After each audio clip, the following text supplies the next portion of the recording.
The Cloud Vision API enables developers to understand the content of an image. It quickly classifies images into thousands of categories: sailboat, lion, Eiffel Tower, detects individual objects within images, and finds and reads printed words contained within images. Like the other APIs I'm describing here, it encapsulates powerful machine learning models behind an easy-to-use API. You can use it to build metadata on your image catalog, moderate offensive content, or even do image sentiment analysis. The Cloud Speech API enables developers to convert audio to text. Because you have an increasingly global user base, the API recognizes over 80 languages and variants.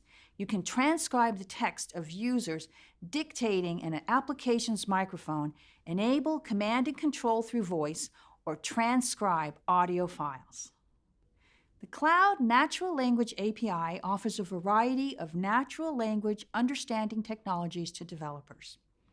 It can do syntax analysis, breaking down sentences supplied by your users into tokens, identify the nouns, verbs, adjectives, and other parts of speech, and figure out the relationships among the words. It can do entity recognition. In other words, it can parse text and flag mentions of people, organizations, locations, events, products, and media. It can understand the overall sentiment expressed in a block of text. It has these capabilities in multiple languages, including English, Spanish, and Japanese.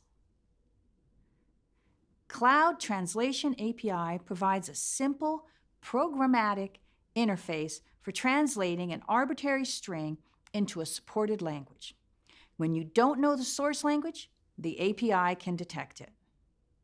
The Cloud Video Intelligence API lets you annotate videos in a variety of formats. It helps you identify key entities, that is, nouns, within your video and when they occur.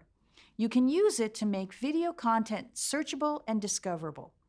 At the time this video was produced, the Cloud Video Intelligence service was in beta, so check the GCP website for updates.